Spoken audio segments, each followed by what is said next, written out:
Hey everybody. When are you guys gonna get tattoos? Yeah, and everyone decide. I just took us live. Literally, literally the first thing people hear when they pull up this video is Quinn saying, "When are you guys getting tattoos?" And people are gonna construct this story of like, what conversation were they talking about beforehand? No, that was it. There was no setup. Nabashin, when are you getting your tattoo? You're cool like Dante, like exploding out of your heart. You know, the one you told me about. Did I tell you? No. I like that you believe me for a second there, though. That's good. I'm sorry I hurt our trust permanently in that moment. No, the tattoo that I've always wanted, that I'm probably never going to get this. I don't know why. I wanted like on my right hand for it to say the King of Hearts. It's a don't cost you thing. It's an anime thing. I'll send a picture. Hell yeah. Yeah, dude. That sounds anime as hell. Tattoos are cool, actually. And fun fact, I don't think anyone thinks that they're not cool. Nah, I think they make you look ugly. I've seen some There it pretty is. shit tattoos. Scott, have you ever wanted to get a tattoo? Have you ever had like an idea for one? I've had several ideas, but it's like, I could just get a picture of that. Okay. Nah, dude, you gotta get it. Like, I have the Dishonored Heart. I have this like compass flower thing. Oh, Man, I I'm have sorry to another hurt your heart. feelings. I have a turtle, and I have the Fibonacci. No, please hurt Quinn's feelings. I live for I'm a this. fucking nerd. I welcome pain, actually. There you go. That's why he lifts so big. No, I get you, Scott. It's the pragmatist in you. I understand. I've always had the one tattoo I've always wanted to get, and then we'll actually start the podcast. We didn't have bonus content prepared for this. I didn't even intro. But this is bonus content. This is everyone gets just a little nugget of what's your tattoo bonus content. The one I've always wanted to get is like the Hyrulean symbol, the Loftwing across my back, which is like the top part of the Hylian shield. Typically, I've seen it like exactly how I wanted on someone else, which made me kind of want it less, but I still think it looks really cool. So maybe someday. Fun fact: you shouldn't get one that big for your first one. Yeah, I mean, That's my advice. it's just the only one I would probably ever want to get. So it's like I know, it's but- either this or nothing. Take what you can get, Quinn. If you're pro tattoos. Yeah, I am pro tattoos. Nabishin, is that the thing in the orb? Is that what you're? Yes. I like that a lot. I Yeah, it'll think be that'd like right very- on my right hand, and it's cool. Is that Gurren Lagann? That's G Gundam. G Gundam, excellent. I was way off. Nabishin, I'm just telling you right now, that's gonna be painful as fuck, my guy. Of course. And I love needles, so it'll totally work out. Yeah, it'll work out. Let's do it. We're doing it when we're in San Francisco now, Bashin. We're going. Dude, that's gonna. No, I was kidding. I'm not gonna do that to Nabishin. Are you kidding me? Let's get this show started. We're no bonus content except for that, whatever that was. And we're down at Tony Horvath right now. Yesterday was his birthday, so I imagine he stayed up late playing things like League of Legends. Satisfactory. I'm not entirely sure what he did. Tarkov. I can tell you for sure that he did not get on Discord. Okay. He partied then. I'd like to think he just bought like a very comfortable chair called a love sack. I imagine he just all things never considered, left I'm it. pretty sure that he worked the maximum 14 hours that he was allowed to do that day. Yes. So there's a high chance that he just got home and went to bed. Yeah, sure. He's still asleep to this moment. No, he got up. I talked to him about 2 hours ago, but I don't know what he's doing now. Yeah, he turned into vapor. We'll see. He may be joining us later. He's got the vapors. He's got the vapors. Get him some Robitussin. We'll get him out of here. Oh, God, he's got... Tattoos are stupid expensive, right? I like $500. They can be. Depends on where you go, because I got this one in my garage for $200. So depends on the guy. Usually It Or gal. not only depends on the guy, but it depends on your view of tattoos. It's like, did you pay $5 for that? Yeah, if you paid $5 for that, you're as someone who actually lives with a tattoo artist, Nabishin, to answer your question, much like all things, it depends on who you know. If you know the person, if they like you, they'll give you a better rate per hour usually. But those big fancy artists, they're the ones that can charge $200 an hour, and people will pay it. So, yeah, I don't know. I know a guy though. I literally live with a guy in Albishan. If you want to hit somebody up about it, so. Hey, Nabishan, a good decent price. If like the shop minimum, if it takes less than an hour, should be like $100. If anyone wants any more than that, get the fuck out. That's pretty reasonable. I think that's pretty. I would say that's probably where Ethan works. That's the going rate. It's like 75 to 100 if that's the bare minimum. Yeah. Let's talk about some video games. Let's get this steam. Aren't we rolling. here to talk about tattoos? You know, isn't this the No, actually, IPP tattoos? We did Quin. You just missed it an hour ago. We just finished recording. It's a wrestling, sports, and tattoo podcast. You just missed it. It's all three of those things. It's crazy. I thought to invite you, but I thought you were working, so I guess I was wrong. Fuck off, Alex. See, but this is more playful trolling. I know. I'm nicer about it, at least. This is good, actually. All right. It is Sunday, February 23rd, 2020, and you are listening to the Irrational Passions podcast. I am Alex O'Neill, your podcasting host, and I'm about to introduce you to some other podcasting hosts, like Mr. Scott Guthier. No, you're not. And maybe Mr. Brian Nabishan Jackson. PC Master Race. There it is. And joining us from the editorial side, Mr. Quentin Hoffman. Hi, Quentin. Howdy, what's going on? No Tony Horvath this week, but we've got a great show. We've converted Nabishan to being a PC elitist. He bought a PC now. He's done with us. I'm just a memory to him now on my PlayStation. Quinn, you're here. I don't know what games you've been playing, but you're going to PAX with me next week. Yep, and we're gonna talk about that. And we're gonna have a very good time there, hopefully. And hopefully not gonna, yeah. Hopefully not gonna die. Fingers crossed. And Scott, you told me that Tony, you talked to him as early as 2 hours ago. He may join us soon. Yesterday was his birthday, so all bets are off. So guess what? If you're listening, say to yourself right now out loud, "Happy birthday, Tony Horvath." And if you're not, Tony Horvath. He did not nail that pronunciation whatsoever. Nope. Sharuni Horvath. I am sober, mind you. I can tell. I think. Yeah, I am very sober. I'm excited. That's all I'll say. But our Irrational Passions podcast, if you've never listened before, a video games podcast where a few friends come together to talk about video games. We're live on YouTube right now, and typically Saturday nights, 7:30 p.m. Eastern time. But we were recording on a Sunday this week because life comes at you fast. That's what I like to say, at least. And you can listen to it on your favorite podcasting service on Tuesdays, typically. Sometimes I'm late, but it's fine. This week, I don't know where we're gonna go with it because I feel like we're in one of those off weeks. But a little bit of housekeeping to get us started. Next week is PAX East. I don't know if you've heard of it, but it happens. It happens later in the year than February. But somebody was like, "Hey, that seems like a good idea," and also people are just pulling out of that thing left and right. So. We'll see if Nintendo is still there tomorrow. George Cruz is betting not, but we'll see. PAX East Boston. I will be there. Quinn, you will be there. The rest of the website team will be there. That's Mike and Scott White and Jared and George.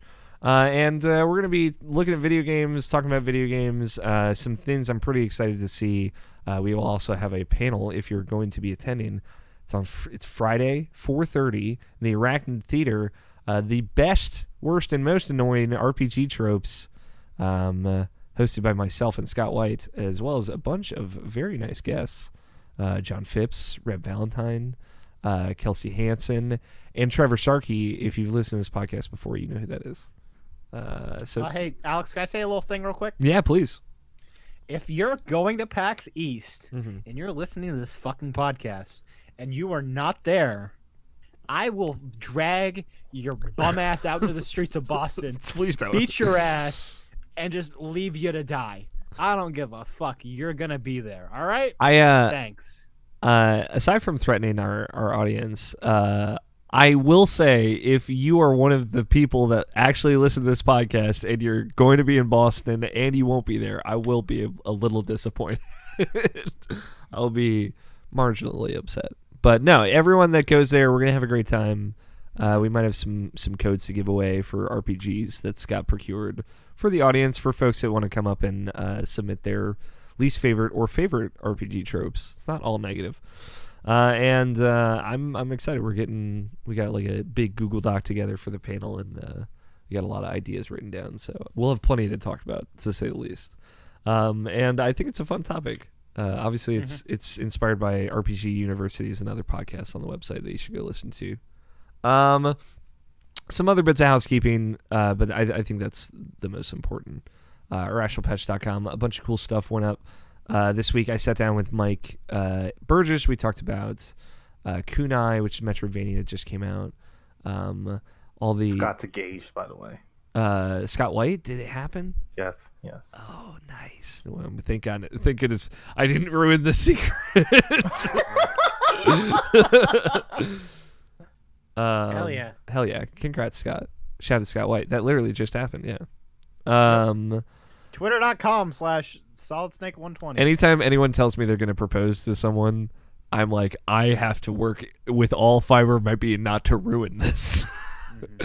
Luckily, when Barrett proposed to Alyssa, he called me the night before, so it was just 12 hours where I was like, like nobody texted me because I'll explode. But congrats, Scott. I lost my train of thought. I think we were about to go back. Housekeeping. We were Kunai. in housekeeping. Discussion. Go listen to a review discussion of Kunai. Quinn, is there anything you want to shout out? Went up this week. Yes. Oh, yes. Actually, the best piece of content to ever grace itself on irrationalpassions.com. The great video game president debate of 2020. This is the fucking dumbest thing. This is the most ludicrous thing that Jared has ever conceived. And it's so good. Jared I'm just messaged all of us on Slack last Thursday and said we should probably talk. Should we do a podcast where we ask who is the president of video games and put it out on President's Day? And all of us said yes, we should do that. So we did that. It was me, Quinn, and George. It was not Scott and Mike did not have the time to throw it together, but it's like less than an hour long. It's like short and sweet to the point. It's like 40 minutes, yeah. It's on IP Presents. It's very fun. Also, give my baby love. Yes. Please. Like, follow, subscribe. IP Presents. It's very good stuff. Not sure I do no. a lot of stuff there, so you should absolutely listen to it. Yes. And guess what? That's the audio version of the site. So guess what? Features have reads there. Mm-hmm. So if you don't have time to check the site, just check the feed. It's always going to be there. Yeah. But no, that's it's so good. Also, Little Mac 2020. Let's go. Get the fuck out of here, Solid Snake. I didn't even. Come on. The thing is, I didn't even propose Solid as Snake. People. Wait, which one is it? It's I Big proposed Boss, right? Big Boss. Boss, okay. Who makes a lot of sense. Sorry, there's like 5 of them. There are 4 of them, and it can get confusing. Listen, I respect that. I don't disagree. All right, back on topic though. Let's talk about video games. Quinn, it's been a minute since you've been on the show. You've been playing some video games, I imagine. What you been playing? Yeah. So let's start off with the easy one. The Division 2. Mm-hmm. I was like, you know what? That's on sale. I already owned it, but I was like, cool. I'm like, that's back in the cultural zeitgeist, so to speak. And I'm like, you know what?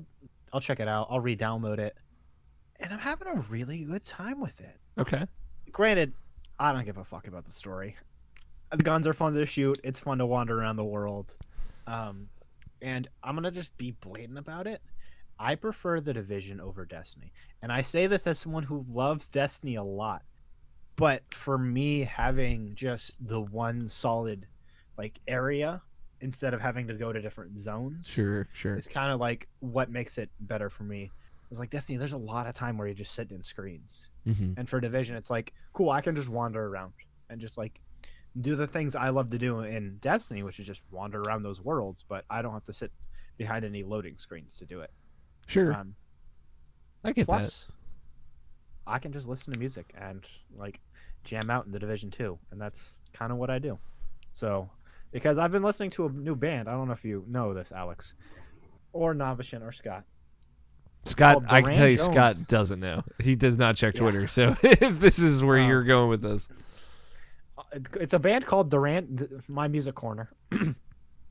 Durand Jones and the Indications, kind of like a Curtis Mayfield. They're a new band. My uncle showed me to them, and it's just been fun getting home from work or school or whatever, and just like relaxing, putting on that record. we talking There are about two records, like really. bluegrass? We talking country?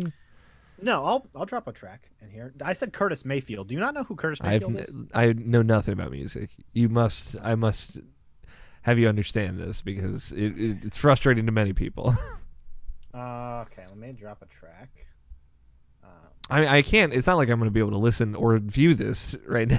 Right now, I can pull it up on my phone, I suppose. But what genre are we talking here?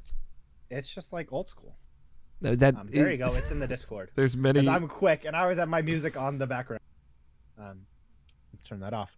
But it's just fun to like walk around that world, listen to music. The stories, whatever, I don't care, but it's just fun, and it's something that I can unwind to. Sure.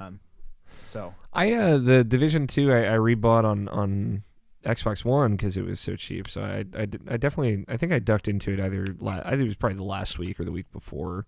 I didn't really talk about it because I didn't do much.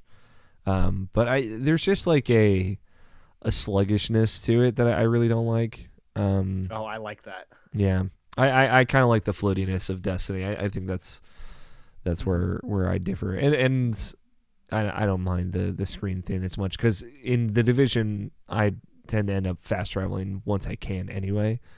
Oh really? Yeah, for sure. So because if walking around that world is the thing I like the least, like I'm gonna try and kind of circumvent it. I do like I appreciate the combat. I appreciate some of the tools that they give you to play alone if you would like to play alone, which of course. Mm-hmm. So I had an appreciation for the couple hours I played again of it, but I think at this point I can safely say it's just probably not for me. Yeah. And I think like if I'm comparing it to Destiny, I prefer third person shooters already. Yeah. So it's like cool, that fits in with me. And I like the ruggedness that's just like cool, I'm a little hefty and I'm not like the super floaty guy. So or gal rather. So yeah, I thoroughly enjoy it. It's just something to like turn my mind off to and just like enjoy and wander around. Sure, yeah. So what else you got? my first ever Final Fantasy. So I haven't touched a month ago. Yes. Let's travel back in time. I played this game called Final Fantasy 14. And I was like, you know what, this game's actually pretty cool. What prompted Once you again, to get into it? Was it just like us talk about it in Slack and Mike saying he was going to get into it? Yeah, just like us in Slack. I was listening to Waypoint Radio and Austin Walker was talking about it. And I was like, you know what, I'm going to try this game out. And it's been like 2 weeks and I haven't touched it because I've been playing Final Fantasy 12 instead. So 14's cool. I like it. It's just the combat is really what's there for me. The story, like, sure, whatever. But 12 is like, cool, I'm going to try this one out just after recommendations. And that's probably the best JRPG I've played, in my opinion, since like Superstar Saga on the Game Boy Advance, in like that I've played. That's one of your favorites as well, for point of reference. Yes, that is. What is it like, that works for you? Is it all combat? Is it characters? Is it the world? It's the it's just the systems. They're intuitive. Like, and I'm gonna like rag on Persona real quick. As much as I like the combat and dungeons and Persona 5, I don't like the day-to-day structure. Like that's my biggest flaw with Persona 5 is just like it's usually it feels like a drag for me. It's usually the opposite. Most people don't like the dungeons, but they do like the day-to-day stuff. I like the dungeons in 5 a lot. I love the music. but I just don't like the day-to-day because it just feels like a slug. Yeah, it's I'm it's like I'm kind of doing the same thing. what I tell most folks is like that's the game, right? Like I think the day-to-day is what Persona is. Even if the other stuff is, I think, approachable, even if you're not necessarily into that sort of thing. But if you can't get into that day-to-day stuff, if like that's not your jam, like Persona's just not your jam, which is fine. Yeah. So like, I'd be curious if 4 or 3, they'd have to remake 3, but if 4 or 3 would treat you any different because it's a different vibe. Like 4 is a small town vibe. I've tried for Golden. It just didn't grab me. I don't like the roguelike dungeon style. Yeah, the dungeons in that are definitely That's like a little dated. rough. Yeah. So You could see the PS2 in that kind of stuff. So, but back on 12, the systems in 12. I know everyone talks up I think it's called the Gambit system, right?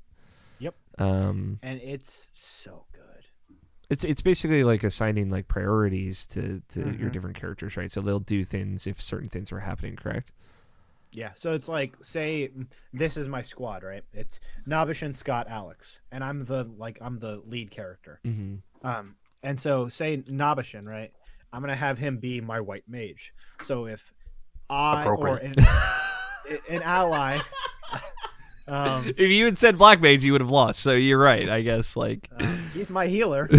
yes, better terminology. Whatever. Anyways, if Nabishin's the healer, right? And if say like Alex gets below 30 HP or any of us get below 30 HP or Scott or whatever, I can use with the Gambit system have him heal anyone who's below a certain threshold. And like if I attack someone, whoever has like they'll all follow or they can target people who are away or near. It's very intuitive and it makes everything feel organic. So it's like is it really just at this point, once you have your Gambit set up, is it like automated? You just go into combat and then everything kind of happens and then you're done? Yeah, that just doesn't sound that fun to me, I guess. It is. It actually is, because it allows everyone to do their thing and make them act like NPCs, but you still have control over what they do. I guess so like go ahead. Yeah, go. You're good. I like when I play Persona, I always set, because I'm a Persona 3 person. I always set my companions to like the AI battles for them, and people think I'm insane because I do that. Which, to be fair, I get it. But like that is like my prefer. I like working within the paradigms of the AI. But that's why I like Final Fantasy 13 system, which I guess is similar, just in that you are basically putting your character into like a class slot of like, okay, you're playing healer now, or you're playing like break shields, or you're playing damage dealer, but you switch between those like presets on the fly, which I like a lot. Okay. I don't know if you can have different gambits that you switch between on the fly, or if it's just one system. So I think I haven't dabbled with the jobs in 12, but it's like if everyone has a certain class, that's like their focus. I've only played like 6 hours of it, and I haven't played it in like 2 weeks. But sure, I still think it's worth noting that how the combat in the world feels like, it feels organic. There's no like random encounters. Everything's like, cool, you load into a world, enemies are just gonna like kind of pop in, and you don't go into a separate screen. You can get mobbed, and which is like nice. It's also a very Western style game in a sense, like with how the worlds are laid out. So I think that's why it's approachable for me. But I think it's stellar. I like story. I could really care less about. It's not super interesting. Apparently, all 3 of these games like just not grabbing me at all with the story, but the combat's fun. The thing I hear that's good about the 12 story is it's not a love story where most Final Fantasy games are.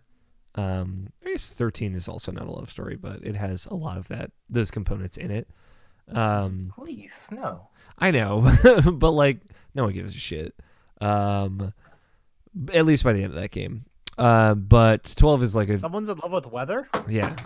Well, aside from just the people here on this podcast, myself included, 12 is apparently more like politically driven. It's like Mm-hmm. about the politics of this world.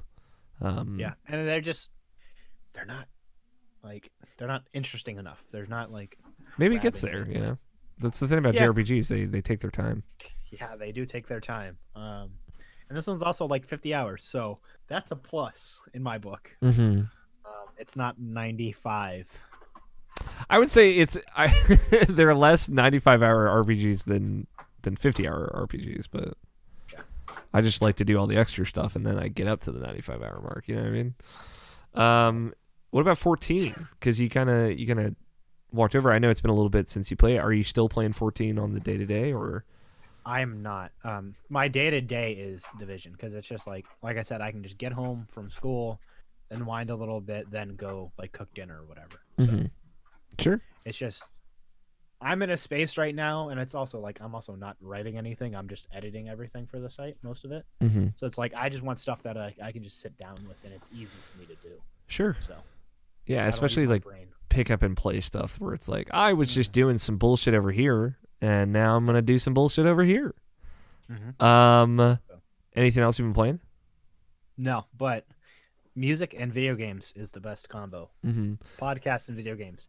Do you ever like have weird associations because of music and video games though? Yes, actually. It's like trippy, right? It's creepy. Um, I think give me an example. So I'm curious. hip hop and Destiny 2. For sure.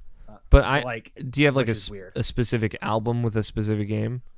Yeah, in Destiny 2 specifically, it's either Blank Face by Schoolboy Q or Section 80 by Kendrick. K-Dot, rather. The first time I played and finished Paper Mario: The Thousand-Year Door, in the Chapter 7, which is like very late in that game, I listened to Disturbed's Down with the Sickness for the first time. So you're going through like this station, and I'm just hearing dropping plates in the back of my head the whole time I'm doing it. I'm like, this is the weirdest association I can have with this game. But that's music for you. Yeah, and I think that's something that I really love about like playing music and like playing games. It's like cool, listening to podcasts is nice and all. I've been playing games, but it's for me, it's because also another thing with Destiny 2, the band Wolfmother. Mm-hmm. There are a few songs where it's like the drums are really heavy, and so like I'm timing my fucking scout rifle shots with the drum, and I'm like, I'm a terrible human being because I have too much time. But it feels great. That's all that matters. It does, because it goes duh, and you shoot, and it's like dun, dun. I get it. Nobishin, I hear you're opening cardboard boxes over there, taking toys out, put them on the desk, setting them up around your perfect little PC. Your brand new baby. What you been playing on that thing, man? Nothing really. It's not really for playing per se. It's just for you. For this. Yeah, to an extent. It's for his streaming career. Yeah, Everyone subscribe. Twitch.tv/Nobis186. it's true. Yeah, you're not far off. He's gonna be a world famous streamer soon enough. I believe it. I don't believe that. Well, you got to get a Like, camera first. I mean, I need an outlet. I need a way to express myself when you're gone. don't keep saying this. Wow. I have jumped into Nobishin's chat. I was either yesterday or 2 days ago, and I was like just talking with him, and I was like, I love that you're streaming, and it looks great. He's like, yeah, I mean, I got to do something when you become famous and forget about me. I'm like, never. Damn. And two, I don't think anything's happening in any hurry, my friend. I don't know. You got some big stuff coming up this year, bud. No, don't say this. Don't. I've told myself that even if I do become something somewhere, I'm going to see if I can still do this podcast specifically because it's just hanging out with the boys. But two, I would never, and it will never happen. I'm not allowed to get my hopes up. It's against the rules. When you sign the humility Bible, you have to be humble for the rest of your life. You can never be happy about anything ever again. But now, are you're getting more and more into streaming? Is this a thing that you want to do more regularly? Jokes aside. Yeah. Sure. Yeah, it's just something that I just feel like I want to just do more of, like not really for like me to like actually talk on. Well, to a certain extent, I do, because like I want to get better at talking in general. But my main goal, or like the thing I will want to do mostly, is just to be able to just like to get to a point where I'm streaming and I could just talk instead of like even actually playing a game, or even if I can like let's play a game and like while just talking to the chat at the same time. More of just getting like personal input, just like how like you and me talk like all the time. I'm just trying to expand that more to other people. Mm-hmm. There's a danger in that. I understand that, but it's like more of like I should like get out this little bubble that I am. Sure. Like I'm 34 now. I should talk to people a little bit more. Your comfort zone. Mm-hmm. I get you. I think that's cool. Mm-hmm. What game you're playing Mass Effect right now? If you're going to continue with this, do you have any plans of things after Mass Effect?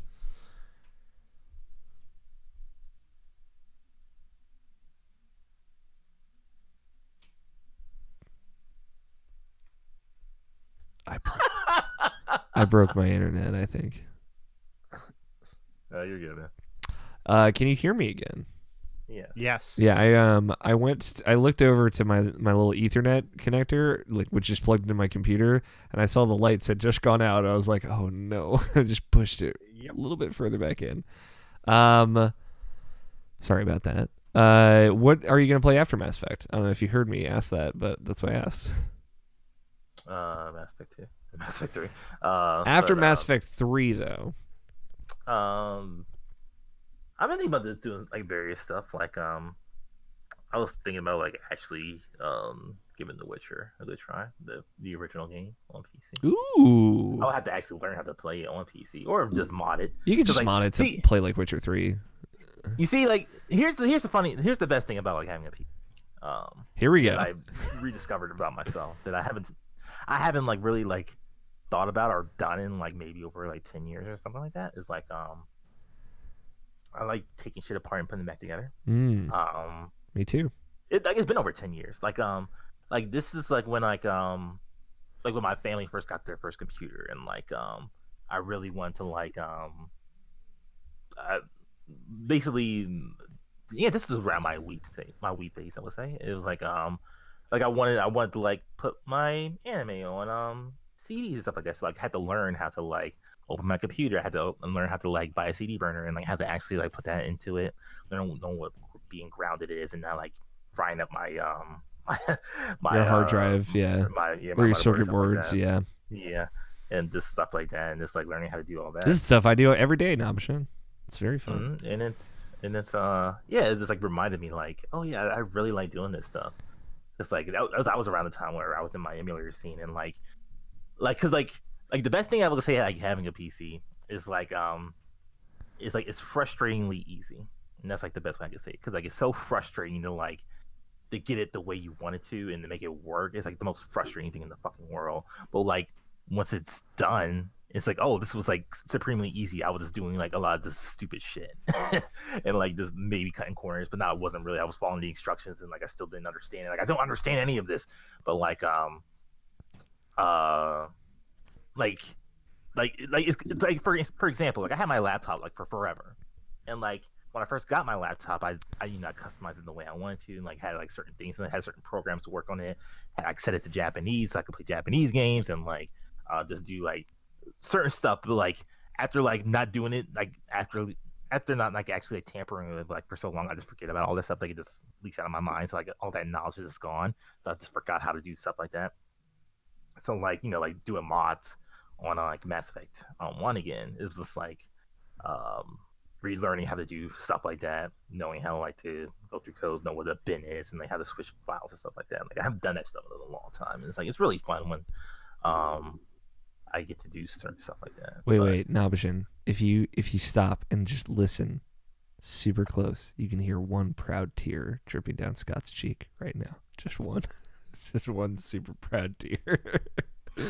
Scott moved to quiet tears by all this PC talk. That might be somebody else's toilet on Push to Talk. Yeah, Damn. that's right. That was just the toilet flush in the background. How proud are you right now, Scott? Fairly. Good. There you go. All right. The Scott pride. It's getting it to work is more frustrating than it is difficult. You nailed that on. Mm-hmm. Yeah.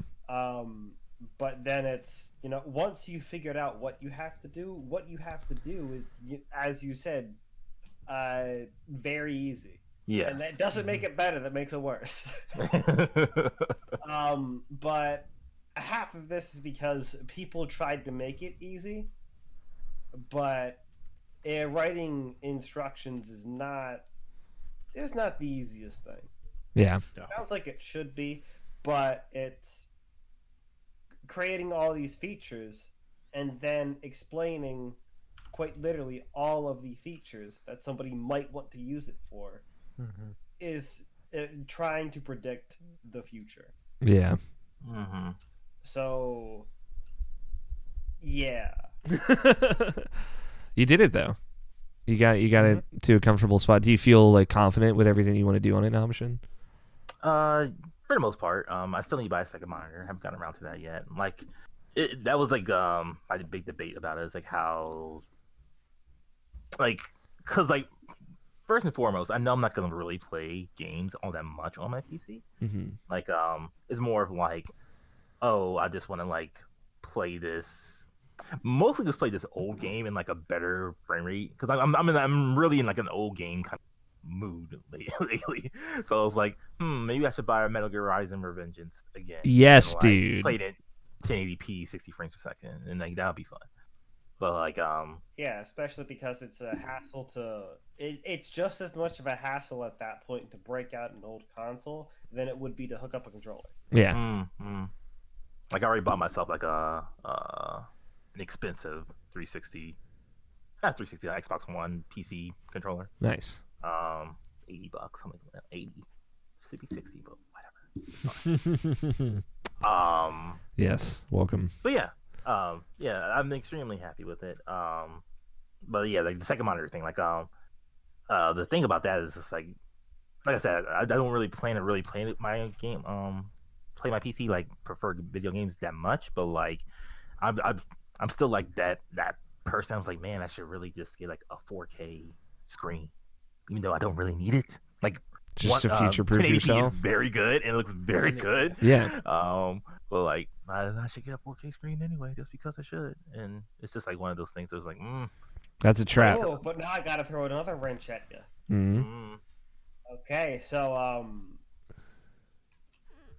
are you gonna do 4K, or are you going to push 144 hertz? Yeah, these are the question. Are you playing Doom? Yeah. Doom at the highest frame rate. It's less about it is much less about it looking that much sharper from the jump from what is it, the 1080p to 4K. Although it is pretty much 4 times better, but the motion gets much better with higher frames, right, as well. So see, my initial screen that I have here, like I made sure it was 144 hertz. So like it's a 1080p 144 hertz screen. So like that's good. That's like the main one I want. That's one that I was specifically wanted to get. But now it's like, should I have a 4K screen as well? So I was like, I could have both in a weird way, but that's kind of stupid. But I don't know. It's weird. It's weird, Scott. I love it. It's not dumb, especially if you oh no, you already have this very nice 4K TV. What you might do instead, if you're not huge into triple monitor shit, is you might want to have a way to hook your PC up to your actual TV. And for most things like that, that should work well enough. Yeah. Yeah, that should be fine. I think with your TV now, Machine, it would be fine. Hey, Nabashin. You can also do what I do and get an HDMI splitter from your PlayStation to your second monitor. So when you're supposed to be doing work, but you're like, nah, fuck this. I'm gonna play some video games, and you just turn on the second version and do that instead. There you go. Yeah. That's Like, what I do. Here, God, we need to move on from this topic. No, I love it. Here's the thing. Like, this is Scott and Tony. This is what they talk about all the time. Nabashin, welcome to the fucking club, Like, dude. Like having a monitor that's like right here, like it's so much better. You're Like, at your it's PC stand right now, correct? Yeah, it's honestly so much better than like having just a TV. Like it almost makes you like question like, man, I don't really need a big screen TV anymore. I should just buy a monitor because like all I do is Really? game. I don't really watch fucking TV. Like come on, man. And if I'm gonna Who watch watches TV, not me. and if I watch TV, like I have 2 monitors, so like I go play my games and watch TV. That's the dream. Like, I could do that. But, like, It's funny. I'm not with you on this one. I like a TV Right, monitor. but I completely understand this point, especially because for the same specs, monitors are just way cheaper because they're not as big, It's true. Mhm. Yeah. and the size scaling is way cheaper for monitors too. Mhm. But just in that same vein, you already spent money on a very nice TV, Mhm. and Steam does work with TVs fairly well. Yeah. Big picture mode's good and everything. Yep. If you wanted to, I guess. And, If the experience is lost of having a So- monitor, I guess. Not necessarily. The experience difference between a monitor and a TV is slim unless you have a setup similar to what I have down in the basement, where that TV is at least 30 to 40 feet away.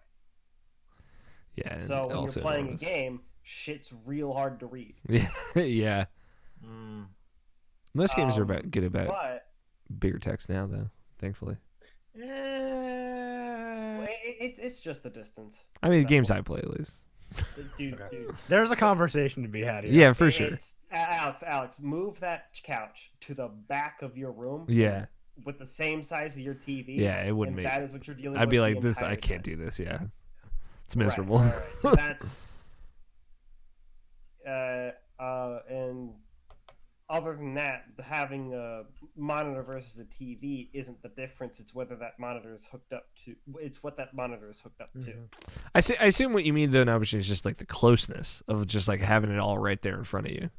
Yeah, it's something that like I honestly wouldn't like. Like if you just told me this, I'd be like, yeah, sure, whatever. But like it's just like, Experiencing is Experiencing different. Yeah. yeah, I don't even have my second monitor, but like I just imagine it and like the possibilities. It's just like it's all in my head. Just like Oh, I love it. yes, If you get a dual monitor, make sure it has 2 HDMI ins. That is like a must as for me, and make sure it has good speakers. Because You're probably wearing headphones, I imagine, though. yeah, I am. My speakers are trash. Yeah. I love it, man. You're so corrupted right now. Like you've turned to the dark side. I fucking love it. My thought process here, because I love to make it egocentric and about me, is just like, man, if you hadn't been exposed to Scott and Tony just slowly over these years, chipping away at what was there, and I was at this psyche, you wouldn't have gotten here. But here you are, ruined, just like the lot of us. I'm the last to fall, and so shall be. And it's like it's not that you don't want. It's not like you didn't want to fall already. No, absolutely not. It's a matter of time and money and everything coming Yeah, together. we talked about wanting a PC before, right? Mhm, yeah. At this rate, it's just financially, it's difficult. But maybe someday. I'm just gonna add. Hey, guess what? I can just buy a fucking Mac product, and this shit works. It's I don't true. have to fuck with anything. Let me Okay, tell you so about here's the ease of problem. mind. Here's the problem: 95% of the time you are correct. In that 5% of the time that you are not correct, it just doesn't work. You're gonna have a bad That's time. true. Hey, I'm gonna let you know. Right. So Ju- it's with the computers. Yeah, you can get it to work with some effort. With some effort. Sometimes a lot of effort. To move us on from this topic, I'll let you know in that 5% of the time you're gonna have a bad time, and so am I. But I know I'm excited to see where you go with it. I know you're just playing through Mass Effect 1 right now. I assume that's been a great time, running a higher frame rate and all that. and mods. Oh my god, dude! Yeah, And like, He's it's playing funny. the best Mass Effect game. It's funny too because like God, like I played this already, and like I played. And obviously I played Mass Effect, but I mean like played with the mods already last year. And it's like it still looks good. Like I just played it on my your played it laptop. on my laptop that was hooked up to my TV, so I could just like play that way because I wanted to play that way. And like but like you're talking about like maybe like when the Mako sections are like maybe like 10 frames a second, and then like it'll stop like every like 10 seconds just to stop, and then just go back into it again. And I endured it because like I love Mass Effect, so whatever. And it's the Mako, so like I would expect that shit anyway. Yeah. But like Mako is the worst part of Mass Effect. Oh yeah. But like now that it's like it's 60 frames, it's 1080p, and it's like I can see shit, and like it plays so good. Like, and I put the controller mod because I don't want to use a mouse and keyboard for that game. But like yeah, man, like it's something else. It's like this the remaster that I wanted that like EA won't give to me. So That those cowards won't ever give you. Right. Yeah, and I imagine the load times are pretty nice. Oh, it's like almost non-existent. Yeah. And like the elevator scenes are still there, but like there's even a mod that's like you can skip the elevator scenes.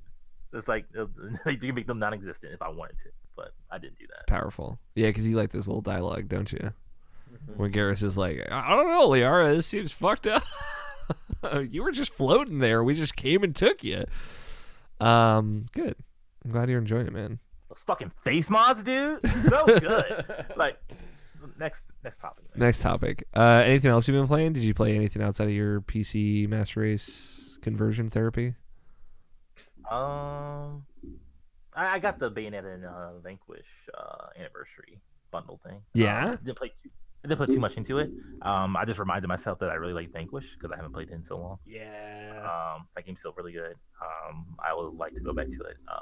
But on Xbox One X, which I was expecting to be 4K, it's like 1440p, which was kind of a disappointment just for that system in general. But like, it's fine. It's a bummer. Still looks really good. It's still 60 frames. It's still locked at 60 frames. So like, especially Vanquish in 60 frames. Like I haven't seen that in 60. That is something. That's something else. Yeah. That's what I've been waiting. I kind of want to play it now. I've never finished Vanquish. I've only ever played like the first act or whatever. It's so bad. It's good. I know. And the thing is, like, then I'll have to play Bayonetta. I've been avoiding it this whole time. No, I have I'm 4 hours into Bayonetta on Switch, but I guess at this point I'd probably have to restart. So, cool. That's it. That's the video games. Scott Games, Mr. Games, Scott Guthier Games. What video games have you been playing? Same couple I've been chunking away at. Okay. More Tarkov, more League, more Luigi. More Luigi's. Okay. I'm pretty sure I'm almost done with the basement level now. Yeah, it's long. It's tough. Once you I thought I was. See, I thought I was done 3 separate times. Yeah.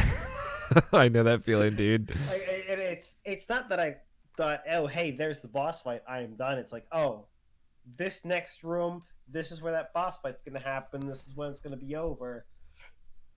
Nope. Not so quick.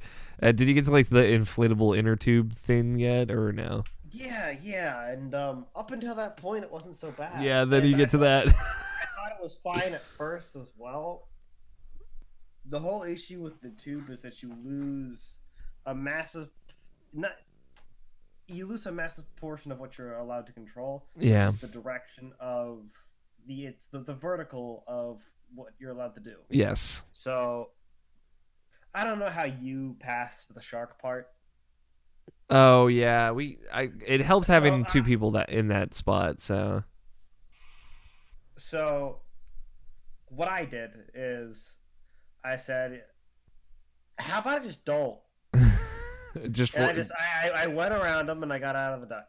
Yeah. Okay. And I moved on to a different cutscene, and then apparently, even though they went through to the next room, they didn't come back after the cutscene. Oh wow, yeah, you got lucky then.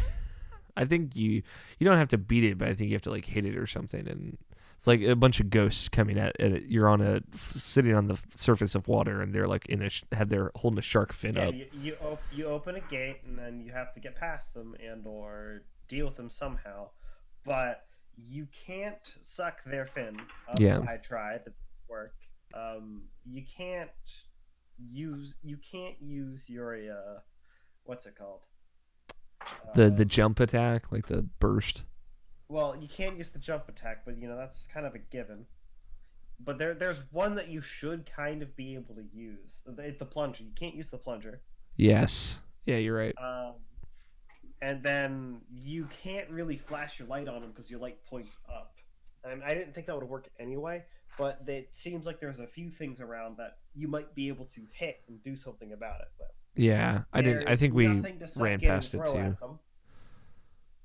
There's nothing to suck in and throw at them, and the only real viable option at this point is to get out of the duck. Yeah. You can do that either on the site that you started in, or the site that you're going to.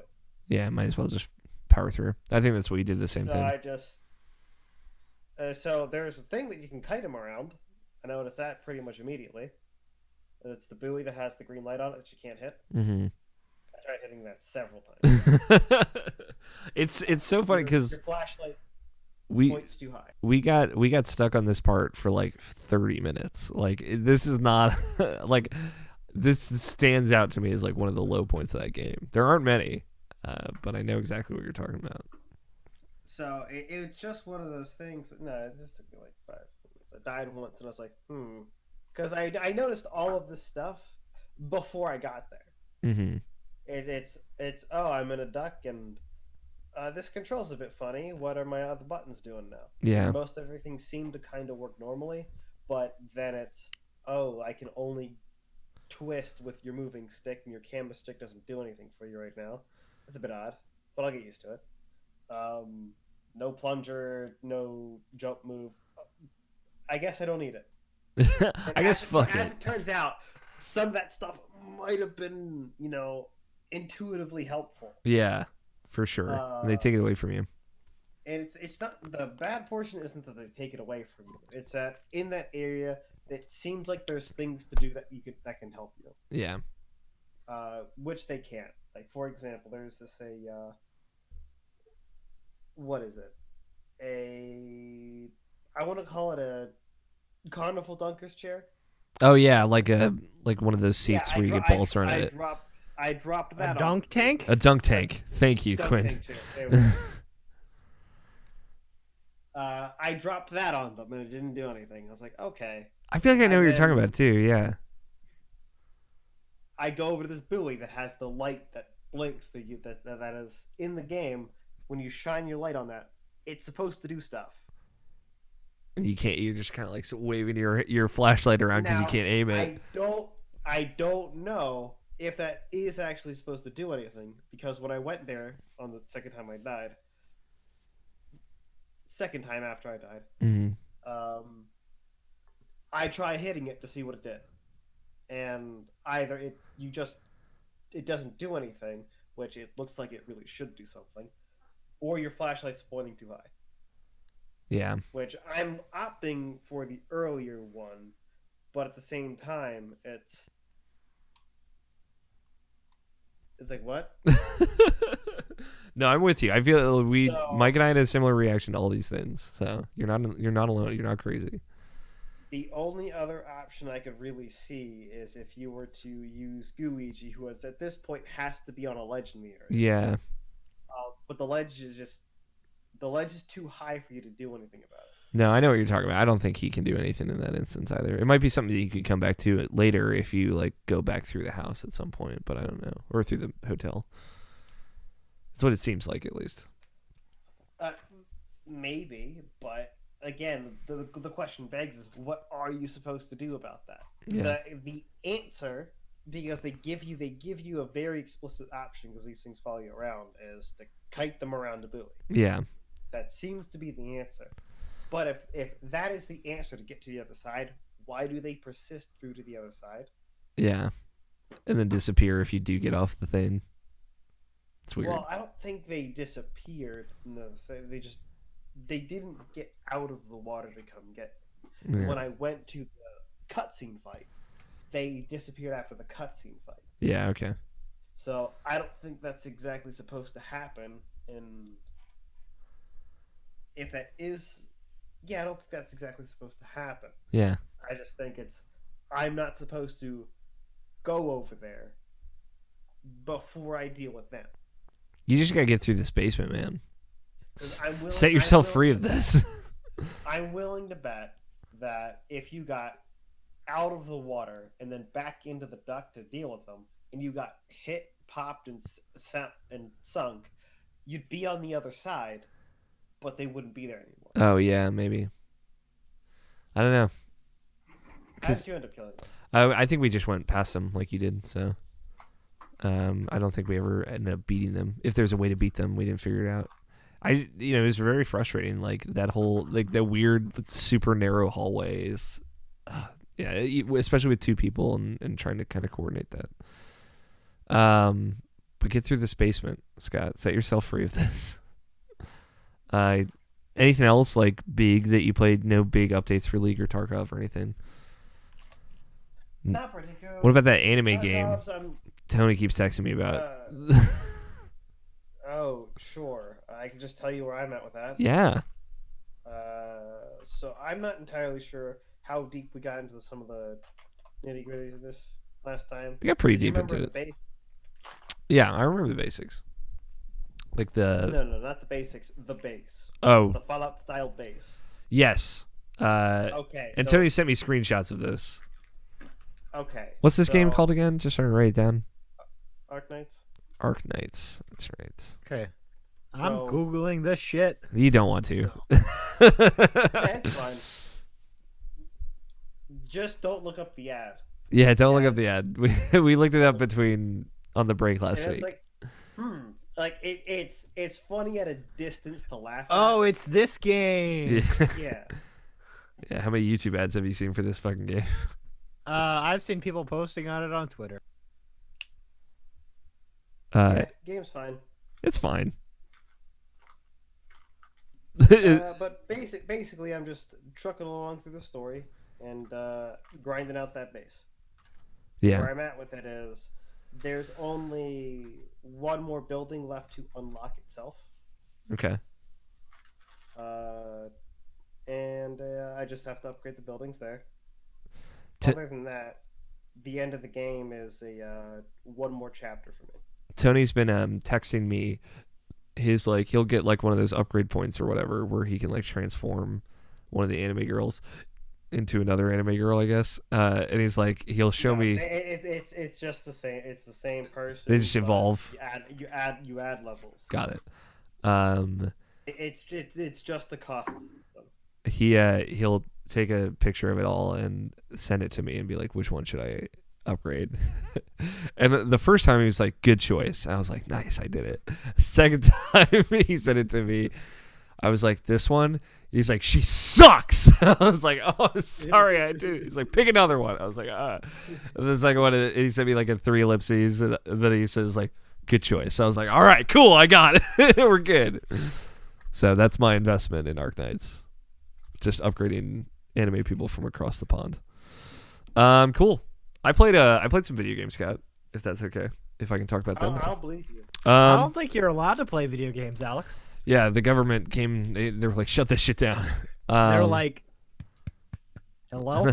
Hello, sir. Please stop. You know what? I did play some video games, but this is also a great time for us to take a quick break. So how about we take that break, and then when we come back, we can talk about the video games I played. He's stalling. He has to play video games during the break. I'm gonna go. Otherwise, the FBI is gonna burst into. I'm a fake gamer, and I've not been playing video games. I can go play games on my phone. We will be right back in just a little bit. Hey, Alex, how's that ankle monitor doing? After I play video games.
I went and I played some video games in secret, and now I can talk about them.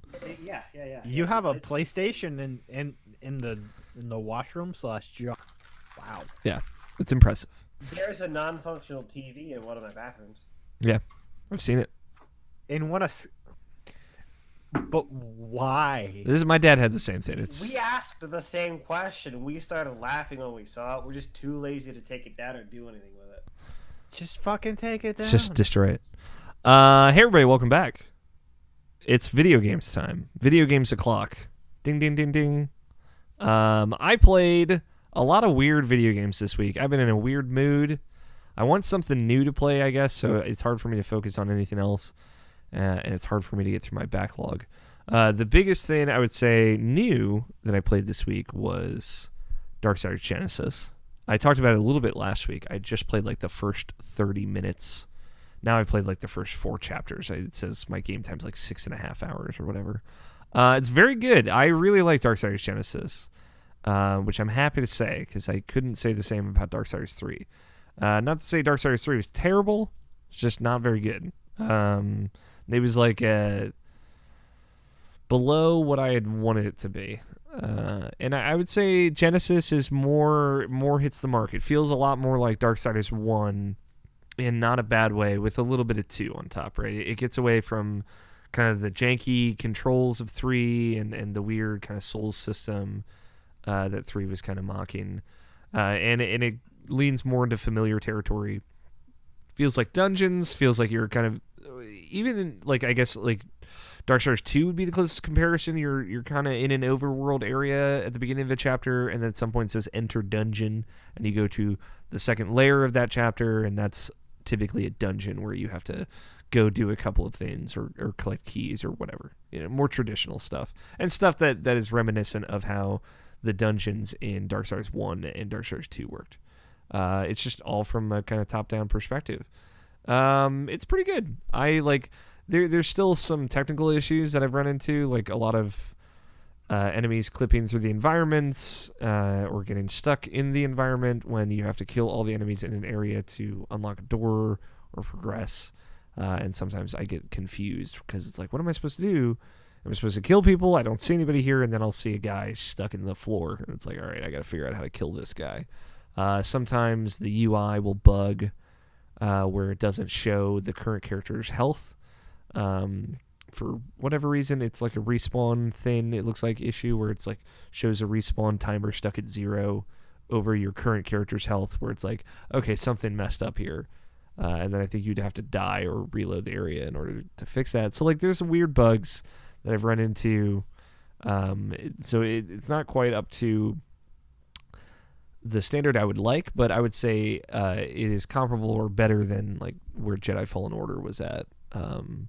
So I feel less bad about kind of forgiving some of those weird things in favor of like what this game does right, where its environment's really cool. I think what they do with War and Strife as characters is really cool. Feels like Darksiders, looks like Darksiders, and it's fun to play. It's just hack and slashy, combo-y, like as much as Darksiders 1 is. It's a little tough, and they kind of focus on the combat on switching characters in real time and kind of going back and forth. It's cool. I've been really having more fun with it than I thought I would.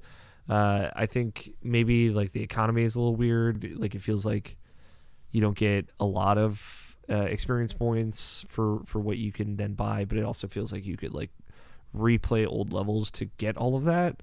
So it's either trivial or too difficult. It doesn't seem like they found a good balance in just playing the game. Some of the secrets are a little hard to see because of the camera perspective, but overall, I think if you have been hankering for some regular ass Darksiders, something more along the lines of Darksiders 1 and 2, Genesis is cool. The one thing I'll say that it maybe didn't need to do, but did, is it has like a whole skill tree system where essentially you get monster cores for killing enemies. They're like, they're kind of like materia from a Final Fantasy game, Final Fantasy 7 or something like that. It's like, oh, this monster core, I picked up 1. If I pick up 5 of them, this monster core is level 2. If I pick up 10 of them, it's level 3 now. So like killing the same monster over and over again can sometimes benefit if you are lucky and it drops one of its cores. and then you slot it into like this skill tree looking thing. It's like, okay, this slot will only give you up to level 1 of the buff that this monster core, whatever it is, in the slot, because you can just put whatever wherever, which I appreciate. And then there are like big slots that only boss cores can go into. They have bigger benefits, but there's less of them. So it's like it's very extra. It feels like you open the screen, you're like, all right, honestly, this game probably didn't need any of this. It felt very much the meta gamification of all video games, where it's like everything has RPG mechanics when it doesn't. Almost like it not as bad, but it leans to like the loot system that Darksiders 2 had that it didn't need. Like seems super superfluous. The current system of this generation. Yeah, basically the RPGification of all video games. I blame Far Cry 3. Yeah, I think overall it's a good thing, but I will say I recently, having been in kind of a rut, like trying to find a game to play, I like go from game to game and it feels like they all have like this like tacked on RPG system, all the recent things I've been looking at. Maybe play Uncharted again. Yeah, maybe. I remember that was the thing, like Uncharted 4 is like, oh man, I hope it doesn't have like the crafting system from The Last of Us, and that's a good point. It's like we're really happy in it. Yeah, they balanced it, like the feel of progression with the guns that you get, very well in that game. You need to do me a favor, Alex, and make a list of your backlog, and we'll talk about that the next time we get together. Okay, man. Spoilers for IP Presents content. Spoiler. Quin's like, no, don't tell them this. No, don't ruin it. Yeah, that's a good one, man. Because I was like, literally, when you were talking about like about your backlogs and stuff like that, it just like made me think about, man, there's like a lot I have in my backlog, stuff I keep saying that I'll go back to, stuff I feel like are like on the precipice of being like one of my favorite games of all time, but like I just never went back to, like Dragon Quest 11. Yeah, like I never really went back to it. And there are games that like I still think about, like I really want to try, like I still have Spec Ops: The Line on my or like Binary Domain, like stuff like that. Yeah, I've never played Spec Ops: The Line either. It's one of those ones. We should co-op. Let's co-op through together now, Ocean. I don't even know if they co-op in that game? I don't know if there's co-op. No, there's not. Might defeat the purpose. Save this content because you can use twitter.com for social interaction and shit. Come on, guys. No, yeah, that's a good idea. I'll I got some criminal games in my pack. Like the one I think of, Persona 4 Ultimax Arena, Persona 4 Arena 2. I've never finished, but I played like 30 hours of. And another thing we should do with it is it's very good. The one that we will like fully save that like we will honestly never go back to. Oh yeah. Yeah, it's a good one. You know what? I'm thankful to you, Nabashin. One of the many things I'm thankful for you for, making me finish The Last Guardian, because that would have been that game. If you hadn't told me, like, just finish it, dude. Just fucking finish it. Just do it for me. I was like, okay, I'll do it. And I powered through. But boy, that would be sitting on a shelf. And I'm glad I finished it.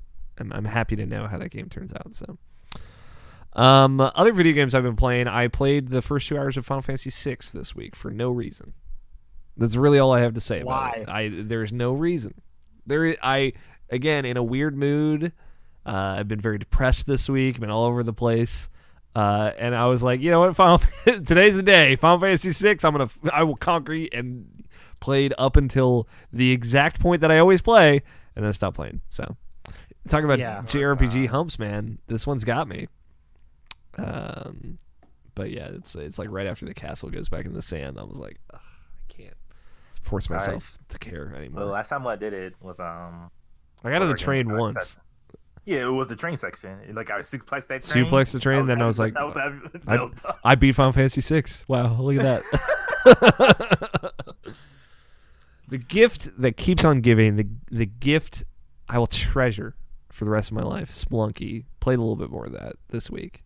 Beat it again last week. Just love it, man. Love it. Go ahead, Quinn. I want to know what you guys say. So, I'm about to make a really bad joke. So, Alex, have you been terribly depressed because you can't play Spelunky to a pack? That's it. That's the reason. Fucking knew it. You got me. Him. No, yeah, that's... Namashin, when you found out, your heartbreak was my heartbreak. Don't worry. I felt every ounce of that. Yeah, it's a bummer. But someday, maybe.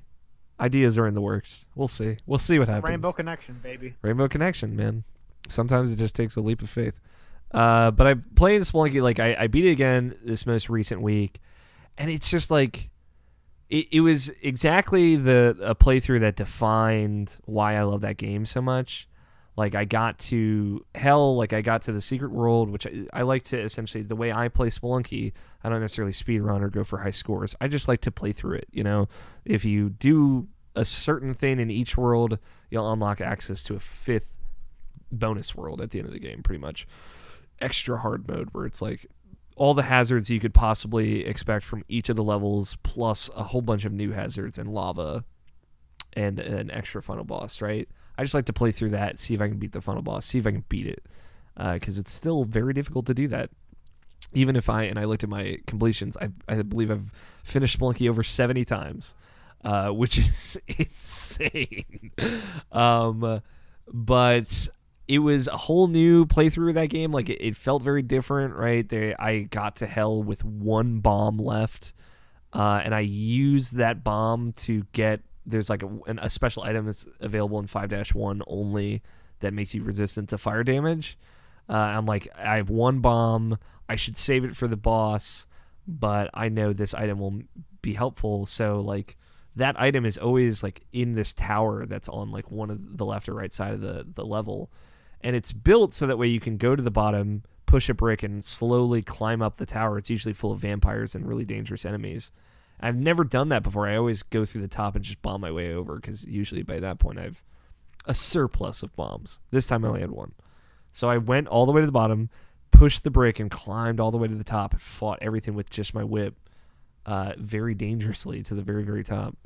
And I had never done that before, right? It was just like this little thing that isn't a big deal, but going back to that game just for the millionth time maybe, and doing something and getting to the boss and having to whip the minions that he throws at you that drop bomb crates instead of throwing bombs at them, and just like basically scraping through that fight by the very skin of my teeth was like immensely satisfying. It was just, it was a pouring of emotions in me when I finished this game for the 73rd time or whatever.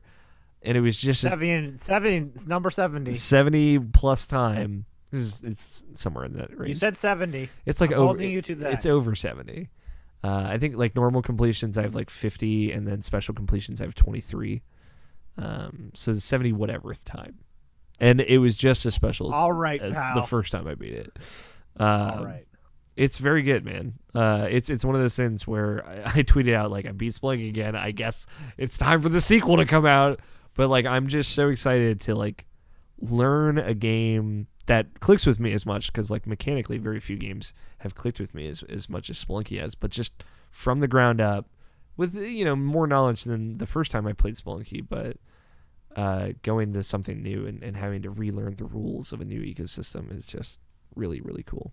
So it's interesting thinking about that game and like Biden and Bags at the same time, whereas like basically Spelunky hasn't changed since its PlayStation 4 updated version of that, and like how Biden and Isaac has been kept alive through this content and like expansions and a lot of stuff that they've added to that game. Yeah, it's interesting how one game didn't change at all but still has as much as a fan base, and how much a fan base just like changed how much the Biden and Isaac is, that like it pretty much ran more by the fans than even their career itself. So it's like it's just 2 different things. It's just really interesting. Yeah, both really cool things too. Like I like the path that both those games have gone on, with us like eventually getting to Spelunky 2 and Biden and Isaac on its like 5th or 6th iteration, you know. Yeah, because I was thinking when we were talking about Spelunky, it's like, would a randomizer ever become on for that game? But like, no, that doesn't make any sense. That's literally what that game is. But people do that. Like they've modded that game and added components and stuff to it on PC. So, like, you know, I think of Patrick Klepek's famous playthrough where like somebody made a little Spelunky man version of Patrick and put him in that game. Oh, sure. And I gotta find somebody to do that for me for Spelunky 2. So. But Derek, what are you doing? Derek, let me hit you up, get you some pixel art. No, yeah, that's like I'm so excited for Spelunky 2. Talk to you about like you give me so many ideas now, of like you should be the dude that covers this. And I'm trying. We'll see. But like, hopefully, when that game comes out, I can. For the site? Are you Just- fucking kidding me? You're the guy. Yeah, well, I mean, just like exclusive and trying to talk to them first and find a platform for that. But like, I'm hoping to maybe do like streams and stuff of that when it comes out and maybe make that a regular thing, just because I love that game and I love the subset of the community of Spelunky that I've gotten to interface with and talk with and spend time with, and I would love to expand on that. A couple other things that I kind of passively played. Well, Indivisible, I played a little bit more of. I know you weren't here for me talking about that last week, Nabishin, but I've been having a good time with it. It's cool. I like it more. Even like I knew all the kind of things about how it controlled and everything before I played it, but actually playing it, I enjoy it more than what I thought I would. Kind of gives me Paper Mario vibes to some extent, which is a good thing. Always a good thing. I also fully played through Metroid Prime 2 for no reason. There is a reason. Like I have this written idea in my head of like why Metroid Prime 2 is the best Metroid Prime game, that no one will agree with. But I needed to replay it to solidify what that really means and what that is in my head. And I've got a better grasp on it. It's just turning that into words. We'll see. But the other new thing I played this week, I don't even remember what the subtitle for this one is, but I played the third Wolfenstein game. Youngblood. Youngblood. Yeah, I honestly couldn't have told you. Now, I know what you're thinking, Nabishin. You're like, what are you doing? You fool. And it went up on Game Pass, and I got a text message from one Jacob Bryant. And now Nabishin nods his head. He's like, oh yes, everything's clicking into place. This all makes sense now. And Jacob Bryant said to me, hey dude, do you want to play Wolfenstein Youngblood with me? And I was like, I don't like those games. And he's like, I know, but do you want to play it with me? And I said, all right, well, you sold me. Fuck, dude. So we booted up. We played through the first couple missions. Honestly, I like the way that game's laid out a little bit more than the other Wolfenstein games.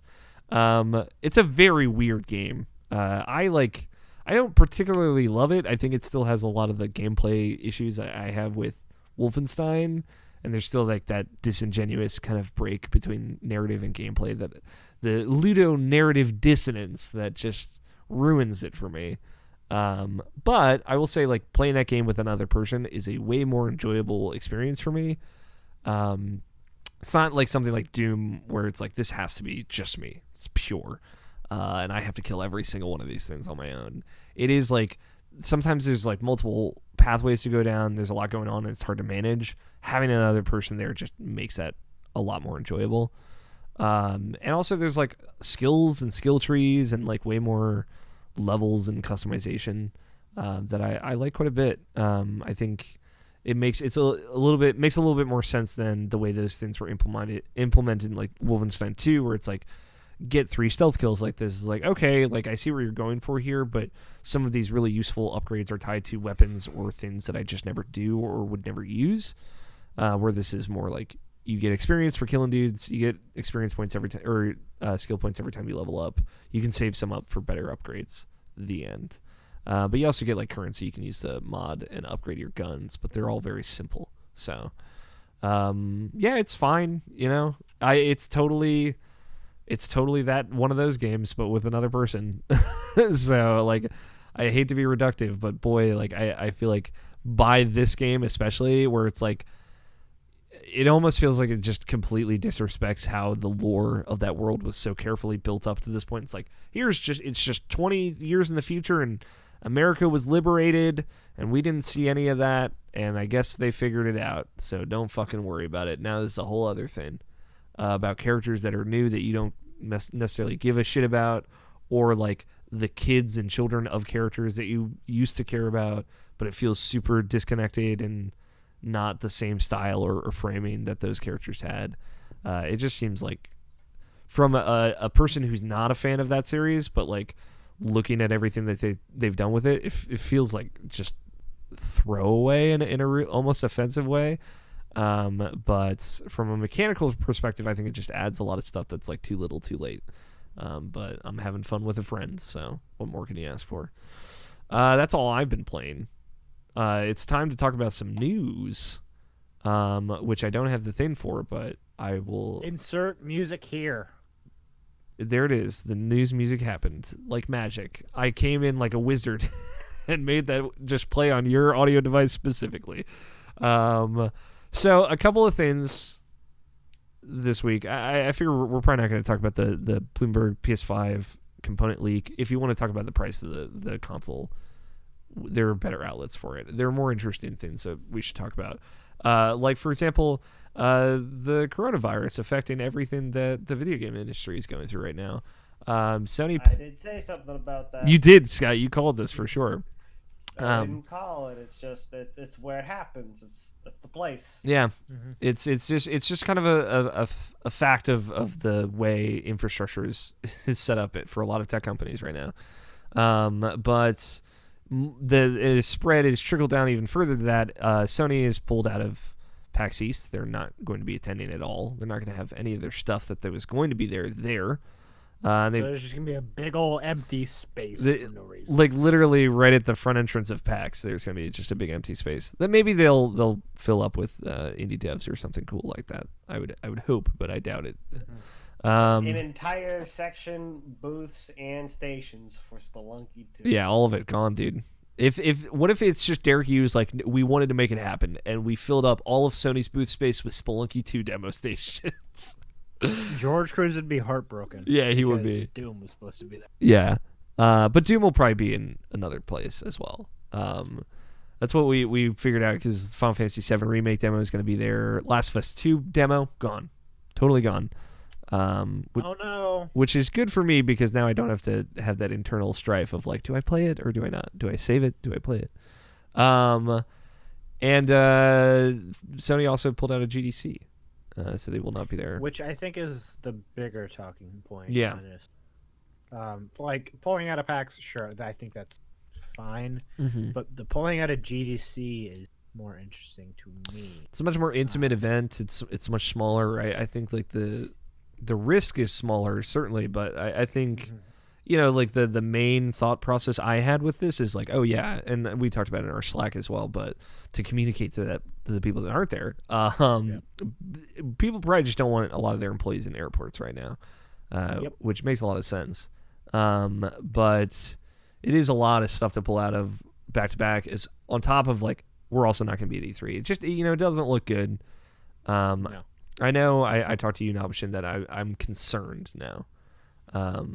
And it's funny because, like, shout out to Easy Allies podcast. Always shout out to them. But Damiani, Michael Damiani on that show, honestly voiced a lot of my concerns in the episode of the podcast that aired this week. Of like, man, it just really feels like Sony's not ready for this, man. Like, it feels like to me that we could see the PlayStation 5 pushed to early next year, out of this year, because it just. It seems like in disarray, and that's just like us jumping to conclusions on the little information that we have.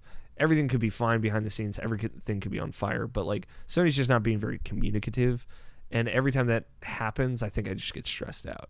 So I understand if that's like an overreaction on my part, but it just, boy, it doesn't look good. I mean, I would say it's probably something similar to that, but once again, things were thrown, gears were thrown, a wrench was thrown into the gears. There we go. Mm-hmm. Found it. Got it there. And that happened mostly, as far as the video game industry is concerned, mostly on Sony's lineup. Yeah. So it is very understandable that would set them back, I don't know, maybe 6-7 months, which would be early next year. Yeah. So it's one of those things where it's at the same time as all that is understandable. I wouldn't be sending anybody to travel anywhere anyway. Yeah. Not right now. Yeah, not right now. And it makes a lot of sense. Like I made a joke, but I think it's true of like risking any, like if they're sending a lot of folks from Naughty Dog to PAX to demo their game, like risking any of them getting sick when they're like absolutely like probably coming up right to the exact date that disc needs to be pressed for them to hit the release date that they have for Last of Us Part 2 is just too big. It's too big a risk. It's also not worth it. Yeah. Because it's you get it and you're probably going to be sent to a hospital. Die? Probably not. No. But no one's like died. Yeah. Like, I mean, there are deaths. Don't get me wrong, but it's not like. There's also a lot of misinformation going around about the coronavirus. Please be educated. Well, yeah. We're not your coronavirus source. No. Well, somewhat. It does give you viral pneumonia about, I think the number was 3 times more than the regular flu. Yeah. Which makes it more likely for you to be hospitalized. And that's the big issue here. It's if it hits somewhere and those spaces are full, that is when you start seeing deaths. Yeah. And especially when people aren't prepared for it. And also like in the elderly and children, like the kind of unfortunate classics of like any disease outbreak. But on top of this, Square Enix announced that they're pulling out of all their PAX East panels. I guess their booth space will still be intact, which is nice. But they're not sending nearly as many people there as they were going to. Facebook Gaming also pulled out of GDC, which makes a lot of sense just because they're all VR based mostly. So they're certainly going to be very affected by the coronavirus. So yeah, we're in like a state of flux. He had money down that Nintendo is pulling out by Monday. So honestly, I think they just should. It's like.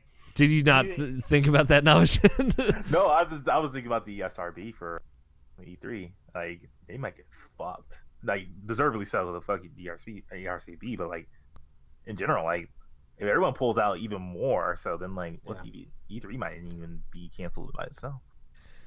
Yeah, I would. Alex. E3 runs around, more people will be more willing to go places. Yeah, I think by 4 months from now is too different to say, but it'll be more safe.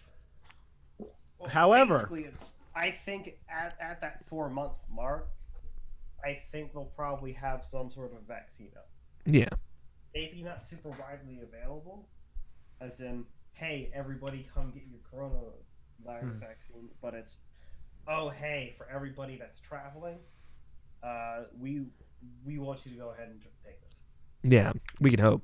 But yeah, I don't know. Like, it was very surprising. I think when Sony kind of pulled out, like there was no indication that that's what was going to happen. Like up until that day, Naughty Dog had been like, "Yeah, we're excited for folks to be able to see Last of Us Part 2. Like, it's a big deal. We're taking this 50-minute long demo or whatever to PAX," and then suddenly everything stopped.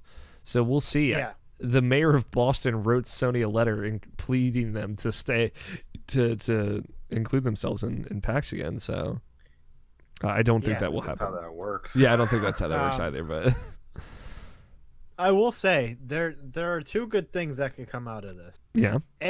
More independent games, like more spotlight by people who would not see them regardless, and B, there's just gonna be fucking less people at PAX, so I'm good with that. Yeah, it makes me wonder like how many people are pulling out of PAX, because that's a less publicized thing. Like, are there gonna be a lot of people that just don't show up because they don't want to go to a convention right now? And it makes me think of like, what kind of grand decision should I make if I were like speaking on behalf of a team as far as safety is concerned? But it seems like we the day Sony pulled out, we started getting PR emails from folks saying like, "Hey, I guess we're gonna die in Boston, so like, you want to come see our game?" Come on down. Yeah. So like, I know some PR company is like, now that I know that Sony's not gonna be there and all your appointments are cleaned, come down. Yeah. I'm like, this is how you approach this. Yeah. So it's weird vibes. Essentially, if I die in Boston, I love you all, so I won't. If I get sick in Boston, I don't have health insurance. I do, so I'll be fine. But You guys aren't gonna die in Boston. That's not how that works. yeah, we would die probably home weeks later in terrible pain. Quinn, absolutely terrible pain. Well, Alex, My let me origin break story something of for when you. I'm streaming. Life And is you pain, wouldn't- so you wouldn't be able to tell it was from Boston either. Yeah, and Nabishin, your master plan worked out. I didn't leave you. I left you. I got sick. No. I'll be fine, and everything will be fine, and come to our panel. If you're going, at the very least, we can all go out together. You know what I mean? hey, guess what? And if you're at the panel, and you listen to this, and you're at PAX and you're not at the panel, straight to Boston. No threatening listeners anymore. I will say, Nicole Humphrey, who's watching live, said that she listens to this podcast, and she will be at the panel. So Good. I also wouldn't hit a lady, so I have standards, Nicole so could take no. you. She'll probably take you out. yeah, Nicole's No, like Nicole. swole as hell. Let's talk about MPDs. MPDs also happened. I like MPDs, and I like to talk about them. Pulling up Matt Piscatella's tweets right now. What was the most surprising thing about MPDs? It's that anime won again, dude. Dragon Ball Z Kakarot, #1 best-selling game of January 2020. okay. I'm gonna get a little thing about Dragon Ball Z. Yeah? This thing's so fucking popular. I don't get it. Have you ever watched Dragon Ball Z? No, Alex, anime. I know. Question Listen, mark? question That's mark. the thing I watch. Dude, you like wrestling, so you basically like anime. So listen, all you should do, because That's true, Quinn. again, I've been telling you. Oh, I know. It's like, listen, I've watched both. If Scott got the ear, is gonna roll up on you and tell you that that's true. It's 200% true. Listen, But Quinn, I don't have the time. legit, I've got the in for you. You don't have to necessarily watch it. This is a podcast. I'm gonna recommend it and go from there. Do with it what you will. Listen to All Systems Goku, the Dragon Ball Z podcast hosted by Jeff Grossman and Dan Reichard, that ran on GiantBomb.com. All they do is compare Dragon Ball to wrestling. That entire podcast. I don't like wrestling, but I love Dragon Ball, and I had a great time with it. They go 3 episodes at a time. I think at some point they start going 5 episodes at a time, and they recap it. So if you just didn't want to watch it, but you want to understand and get it, that's a great place to do it. But I also recommend watching Dragon Ball Z Kai, the kind of abbreviated version in high definition. I like that version a lot. But yes, it's anime. You know what else is good? Star Trek DS9. Yes, Star Trek is also good. I won't begrudge you there. #1 best-selling video game in the United States, in North America, so Mexico and Canada included. Dragon Ball Z Kakarot. #2, Call of Duty Modern Warfare 2019. #3, Madden. #4, Star Wars Jedi Fallen Order, which is fun to see there. #5, GTA 5. Keeping the numbers in the place. Did you say shocker? Yeah, shocker. Yeah, always selling well. The highest spot it had been since, I think, August of 2019. NBA 2K20 at #6. Super Smash Bros. Ultimate, #7. Mario Kart 8 at #8. Love these numbers lining up with themselves. #9, a Ring Fit Adventure, which is a surprise. And #10, Red Dead Redemption 2. Okay. No real big callouts from the bottom 10, except Luigi's Mansion 3 at #13, which is cool. Breath of the Wild at #15, which is also cool. So a lot of good selling video games. Takeaway: Dragon Ball Z Kakarot did very well. I don't know if Also, Go ahead. Mario Kart 8 Deluxe, it was bundled with some Switch. So I'm curious on how much of those were bundles Mm-hmm. versus single individual units. The other thing is Ring Fit, surprised, but it is January, and everyone makes those resolutions. So Everyone, gamers want to lose weight, you know what I mean? everyone's setting out to better themselves in January. No, it's cool. I like Ring Fit won our best use of design category, game of the year. George Cruz has nothing but praise to say about it. One of my coworkers actually just got it, and he says he really likes it. You would like it a lot, Alex. I'm very And curious. I don't even have it, and I know like a lot about this, Mhm. but like you would fucking dig it. I think I would All dig of it. You would dig it. It seems fun too. Like I would honestly probably dig the adventure parts of it more than most folks, because I feel like everyone just does like the pick up and do it real quick exercises in there versus like the actual story adventure stuff. But that's MPDs. No big takeaways. It's just the hardware sales are all down, but that makes sense. Switch was the best-selling hardware, and we're ready. The market is either ready or not ready for next-gen consoles. That's we're gonna have to wait and find out. Some more $500 boxes on the store shelves. Quin, I don't think yeah? we are. I don't think the market is ready. Well, we'll have to wait and see. I'm excited. I'm ready personally in my own life. I'm a pro. It works. It turns on. Quin, before we kind of get out of this segment and go toward the end of the show here, I wanted to ask, since you and I are both going to be in Boston next week, live or die, what are you most excited about playing at PAX East? Actually, let me check my count. Actually, if Nintendo is there, Animal Crossing, I'm excited to play my first thing. This is your first one? Yeah, my first one. Very excited. You're going to love Animal Crossing, my friend. Oh, I know. But it's oh wait, I can't talk about this game. Never mind. Can you? I know what you're talking about. Actually, I don't know. We might as well play it safe. I'll do another one. Which one am I doing? Where is it? I'm playing. Where is it? Oh, the Red Lantern. So, if you don't remember the Red Lantern, it's the game about the Iditarod. So those who don't know, the Iditarod is a thing in Alaska where it's basically like it's a trail. It's a super long, like I don't know how the distance exactly, but it's like 20, 30 miles, and you just have huskies, and that's all they do. It's a ring, and you like live out, you survive on your own. If your dogs get hurt, your dogs get hurt. Like it's one of those things. Like it's just bare ass, like wilderness. Like there's no safety net. I think when it was first revealed, it was in Nintendo Direct. I saw it and was like, "Yo, I love this because I'm a nerd for the Iditarod because I love husky, and I've actually met an Iditarod team before in my life when I went up to Alaska. And like it holds a very special memory in my heart. And so I'm very excited to see Balto. Yeah, how many times have you seen Balto? Balto. What's Balto? Oh my god, dude. Oh, fuck. You lost all your credibility. Balto is a movie about a like half husky, half snow dog that joins an Iditarod team and helps somebody like deliver medicine. It's very sweet, and you would love it, Quin. Yeah. I think it's a Disney movie, right? No. Is it? Okay. Looks like a DreamWorks movie. I don't know if it's DreamWorks exactly, but it has those vibes for sure. It's very good. It's like Disney quality, I would say. Movie. It's there. Yeah, I think Balto's great. It was one of my favorite. Universal. Okay, that makes sense. It's one of my favorite movies growing up.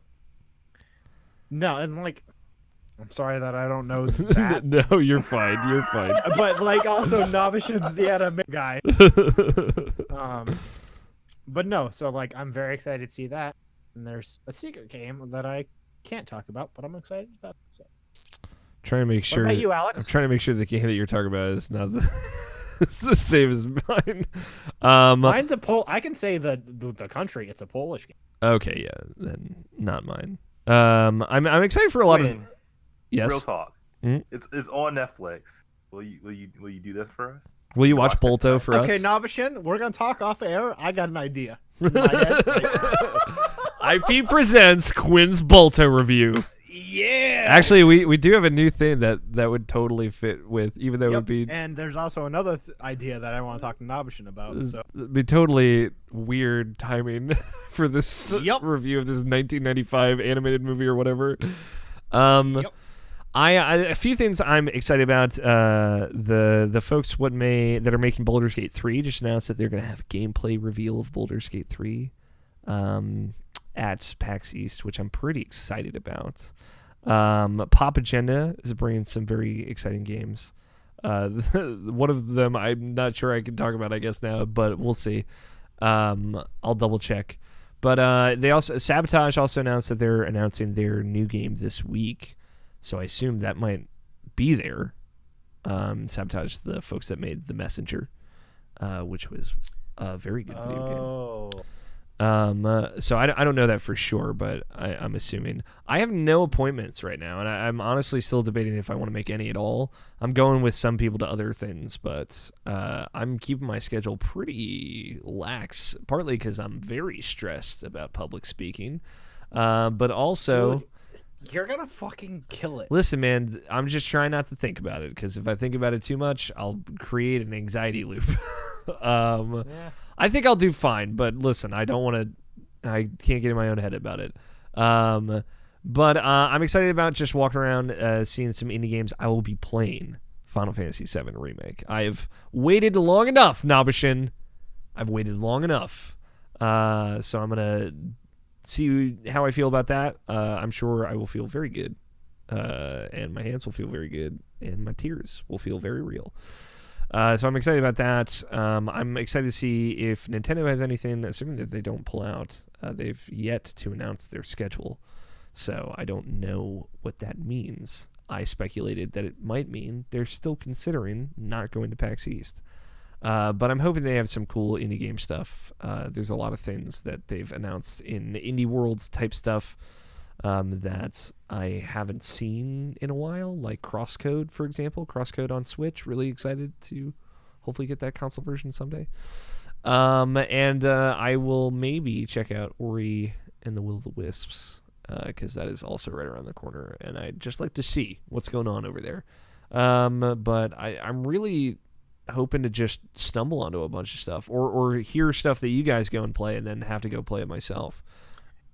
Because that's been the best stuff that I've seen in the past. Honestly, appointments have been less of my scene. So I will say, as a final note, I'm very excited to catch up with the guys who are making a Fold Apart, Lightning Rod Games, good buddies of mine. I'm excited to catch up with them because they're going to be at PAX. Hell yes.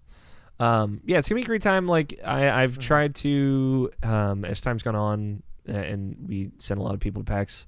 Try to like let you guys kind of go see the things, and then I check out the things that you want to talk about with somebody, and then I can be the guy that asks you questions about those things or whatnot, or just the person that makes connections or talks to PR and gets us more on the map for things, just because I'm pretty good at that. So I like to do that, and I think that's fun. So we'll see. I'm excited about PAX East. I hope you are too, Quinn, regardless of all the negative news around it.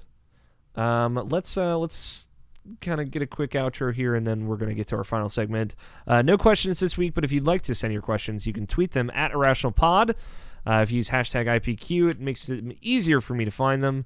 You can leave us a voicemail at 404-590-1337 and send us emails, mailsack at irrationalpassions.com. You can follow the show and the website on Twitter at IrrationalPod as well. There's a bunch of stuff that goes up there every week, including updates on the website when we're live for this podcast, when we're doing live streams, a bunch of great stuff. We did a stream of Dreams with Mike and myself and George, and it was a fucking rip-roaring good time. You can go watch the archive of that on YouTube. You can follow me and Nabashin on Twitter at Alfighter27 is me, at Nabashin186 is Nabashin, of course. Quinn, you are at Quantum_Arbiter. Right? Yes, sir. Okay, I just want to make sure. I thought I had it right. You can find all... That's what the gesture was for. Okay. I don't necessarily... I'm looking at the Google Doc right now, so I didn't have it yet. I got you. You can follow all our video stuff, Twitch and YouTube. Just search for Irrational Passions. And rate and review us wherever you listen. If that's Spotify, do it there. If that's Apple Podcasts, do it there. If it's somewhere else, let me know. Maybe I can get it there if it's not there already. And check out everything else, irrationalpassions.com. We've reached the end of the show, gentlemen. It's time for bets. Quinn, there is it's a new year since last time you made bets. New system.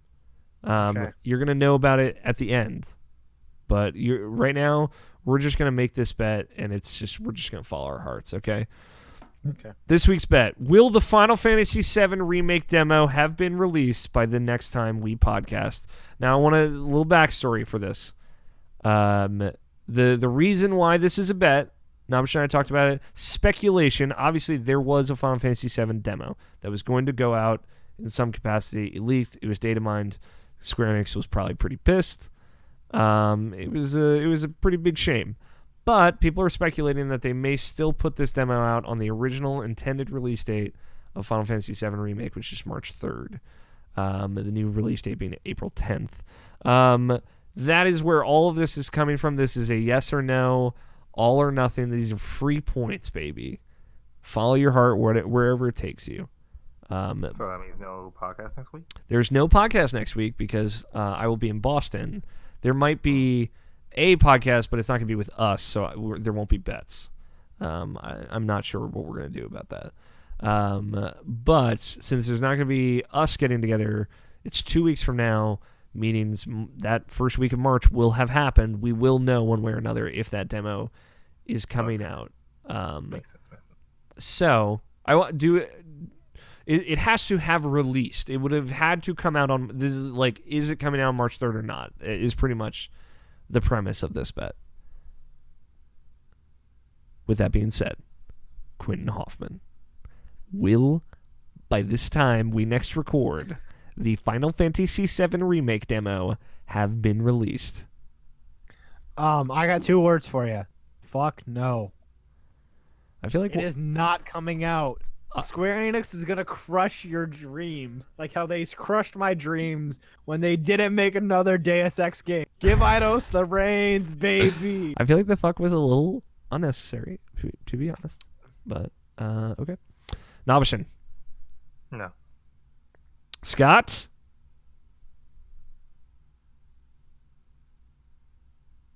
He's thinking. I can see into his heart right now. It was data mined, right? It was data mined.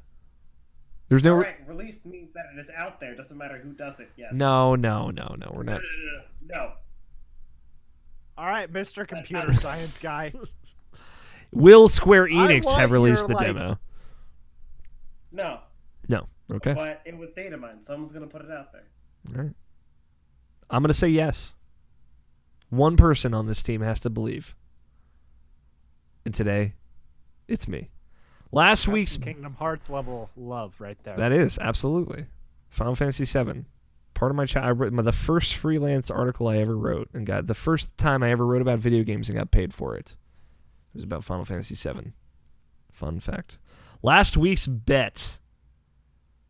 This time next week, I'm going to search Twitter for the latest for hashtag Persona 5S.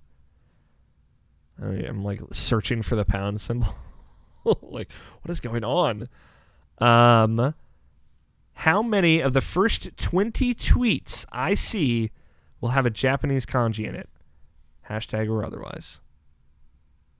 Nabashin, do you want to throw one out here for this since you weren't here to bet? It won't count. I was told by Tony if you're not here, you can never bet, but I want to know if you have a guess for it. No, we're good. I can't even... Can I throw a number out there? Yeah, do it. 13. 13. So lucky number. I said 11. Scott said 8. Tony said 3. I just want to make sure I'm searching everywhere. Yes, latest. Let's see.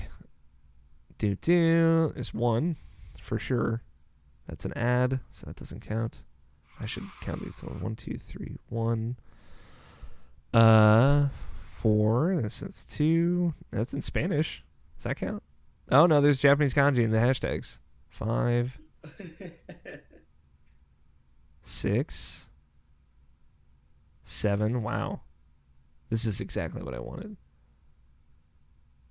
No, there's nothing. There's just English hashtags there, but it's all in Japanese. 8. 9. 9. The answer's 9. Wow, Scott, you were 1 off, dude. Damn. Which means I win. Which means you win. If I told you that Scott is a computer, would you believe? And he can literally see code. I've met Scott Guthier, and I believe you.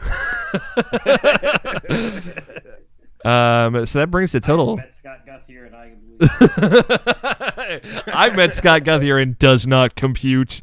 Scott, you put yourself on the board. I'm very proud of you. Brings my total is 1. Nabashin's total 2. Scott Guthier's total 1. And Tony Horvath's total 1. Very even race. I like that we're all against each other. It makes it way more competitive. Now, Scott, you won the bet this week. You already have a team member. I don't know if you know this. Scott White and Scott Guthier. You get to assign, as the winner of the bet, you get to assign Quinn to a team. It just can't be yours because you already have a team member. Who would you like Quinn, just for the rest of this season, to be a team member with? We're pairing Quinn up with Navashin. All right. Yeah, baby. All right. So from now on, every time you're on the show, Quinn, you bet for Nabashin and yourself. Okay. Nabashin, what's our team name?